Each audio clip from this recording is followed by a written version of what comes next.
بسم الله الرحمن الرحیم شروع کوم د ډیر زیات مهربان او د ډیر زیات رحم کون کې رب په نوم باندې.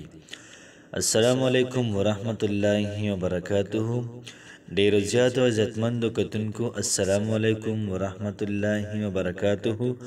د الله پاک نکلک یقین ساتم کلک امید ساتم چې تاسو ټول په ټیک ټاک کې الله پاک هم خوشاله آباد ساته.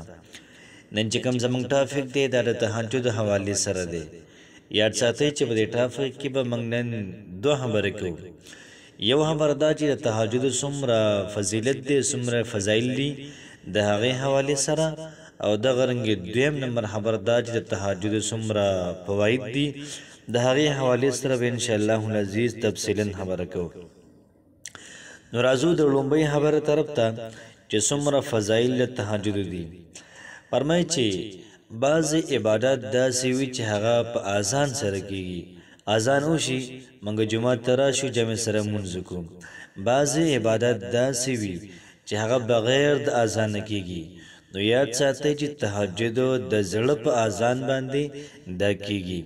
کله چې ته راپاڅېدې تهجد ته الله پاک ته ودرېږي نو دغه رنګې دغه ټایم کې الله پاک غواړي چې زما پلانکې بنده دې ما ته ودرېږي.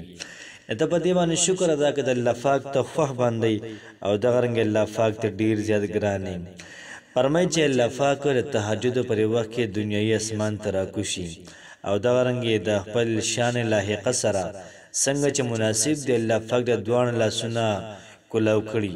الله پاک د ټولې دنیا ته د مخلوقاتو ته وایي چې آیا څوک شته زمانه څوک غواړي، آیا څوک شته چې زمانه رزق غواړي.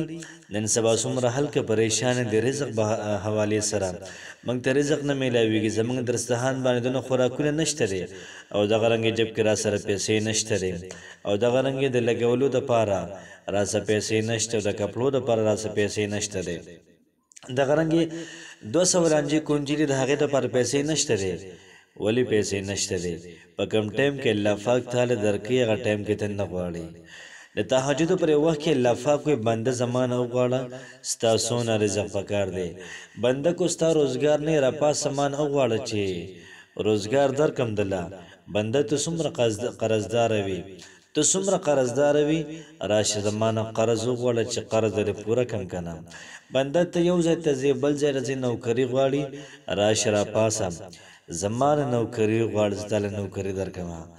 او محترمو تر د ساره پورې الله پاک دا دواړه لاسونه د مخلوقاتو ته نیولي چې راپاسئ وغواړئ زمان وغواړئ او موږ بیا هم دا اوده پراته یو.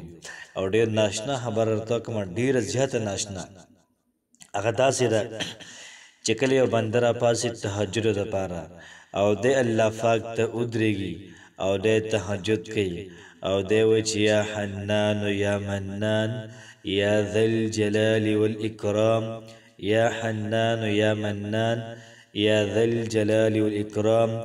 دا د الله پاک دا ذکر دا شروع کی. الله پاک فرشتو ته چې فرشتو زما دا بنده څه کوي؟ نو فرشتې الله پاک ته وایي چې پروردګاره دا بنده ستا نه معافي غواړي. دا بنده په خپلو ګناهونو باندې پیمانه دی د خپلو ګناهونو توبه وباسي. دغه رنګې فرشتې الله پاک ته چې دا بنده دا ستا نه د قرض د ادا کېدو سوال کوي، دا بنده تا نه روزګار غواړي، دا بنده تا نه رزق غواړي، دغه رنګې دا بنده تا نه نوکري غواړي. او زموږ چې څومره حاجات وي فرشتې دا ټولې الله پاک ته وړاندې کړي.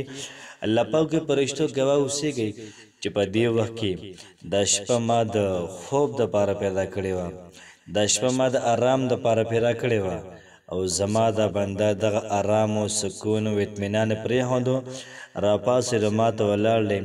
ای فرشتو تاسو ګواه اوسئ هر څه مې ول ورکړل چې څه زما دا بنده غواړي هر څه ول ما ورکړل.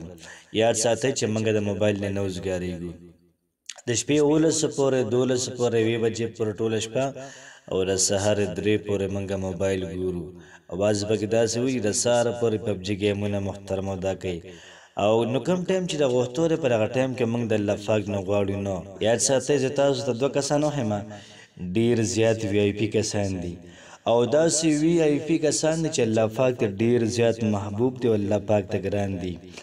2 کسان دي اشراف امتی حملت القرآن دغه رنګ فرمایي چې کم کسان د قرآن مجید والدي الله پاک ته دا ډیر زیات ګران دي اشراف امتی حملت القرآن دا الله پاک ته ډیر زیات محترم دا ګران دي کم حافظان د کم عالمان د الله پاک ته ګران دي او دویم نمبر واصحاب الليل چې کم کسان تهجد کوي کم سړی تهجد کوي دا بالکل د الله پاک مخې ته وی آی پي کسان دي نو راځئ نو موږ هم خپل ځان وی آی پي ساز کړو موږ هم تهجد شروع کړو او پیغمبر علیه السلام فرمایي چې چا د تهجد فضایل واورېدل فرمایي ډېر کم کسان به داسې وي چې هغوی تهجد ونه کړي او دغه رنګ فرمایي چې تهجد دا د نیکانو صفت دی دغه رنګ د شپې په آخره کې تهجد کول د صالحینو عمل دی او دا د پیغمبرانو عمل دی یاد ساتئ چې کله یوسف علیه السلام ورونه دا ډیر زیات شرمنده شو او یوسف علیه السلام پلار ته وایي چې خپل بابا جان ته وایي چې بابا جانه زمونږ دپاره بخښنه د الله پاک نه وغواړه موږ دروغ ویلو چې یاره موږ یوسف علیه السلام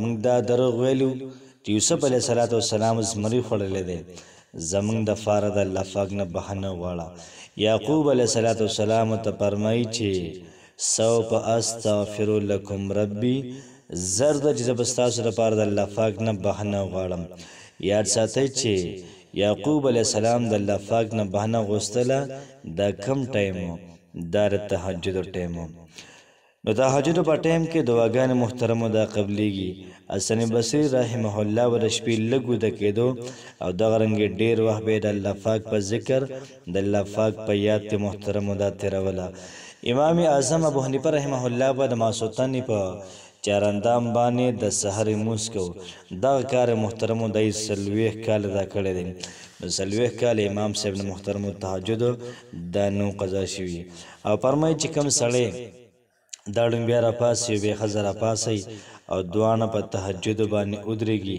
نو فرمایي چې دا د الله پاک په یادونکو کې محترمو دا لیکلی شي دغه رنګې د تهجد خو ډېر زیات فواید دي خو یو څو دا دي چې کوم سړی تهجد کوي نو دا سړی به الله پاک ته نږدې کېږي الله پاک سره به قرب او محبت دا محترمو حاصلېږي کم سړی تهجد کوي د دې سړي وروستني ګناهونه دا به الله پاک معاف کوي کم سړی تهجد کوي را روان ژوند کې به الله پاک د انسان ګناهونه دا معاف کړي د هغې د توبې توفیق به ورکوي او کم سړی تهجد کوي فرمایي چې الله پاک به د انسان ته شفا کامله دا ورکړي کم سړی تهجد کوي الله پاک به روزګار ورکړي او دغه رنګې الله پاک به د انسان د قرض نه خلاص کړي